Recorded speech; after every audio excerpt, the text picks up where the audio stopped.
জানেন কি, যুগে যুগে ভারতভূমির যেসব বিস্ময়কর স্থাপত্য আমরা জানি সেগুলির নেপথ্যে ছিলেন একজনই দেবশিল্পী। তিনি প্রযুক্তিবিদ্যার দেবতা, স্থাপত্যবেদের প্রকাশক অর্থাৎ বিশ্বকর্মা।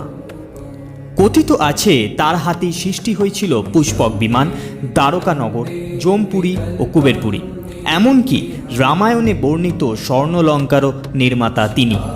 ভাবুন তো, সেই যুগে কতটা অপরূপ শিল্পকলা আর প্রযুক্তির প্রয়োজন এই অপরূপ সৃষ্টির জন্য।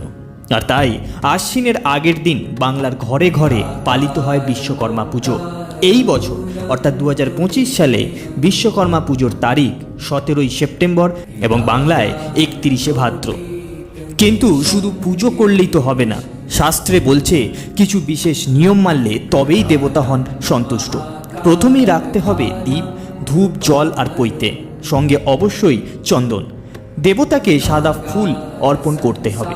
কপালে দিতে হবে সিঁদুরের টিকা, যা আসলে সুরক্ষা ও নিবেদনের প্রতিশ্রুতির প্রতীক। বাড়ির সমস্ত যন্ত্রপাতি পরিষ্কার পরিচ্ছন্ন করতে হবে, অয়েলিং করতে হবে। এতে শুধু পুজো সম্পূর্ণ হয় না, বরং সারা বছর যন্ত্রপাতি ভালোও থাকে।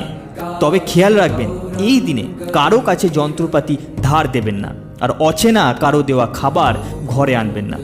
পুজো শেষে অবশ্যই প্রসাদ ভাগ করে নিতে হবে সবার সঙ্গে। দেখুন, বিশ্বকর্মা পুজো শুধু একটা ধর্মীয় অনুষ্ঠান নয়, এটা এক উৎসব যেখানে আমরা প্রযুক্তি, নির্মাণ আর সৃজনশীলতার শক্তিকে সম্মান জানাই। তাহলে আসুন শুদ্ধ মন নিয়ে আমরা প্রস্তুত হই 17ই সেপ্টেম্বর বিশ্বকর্মা পুজোর জন্য।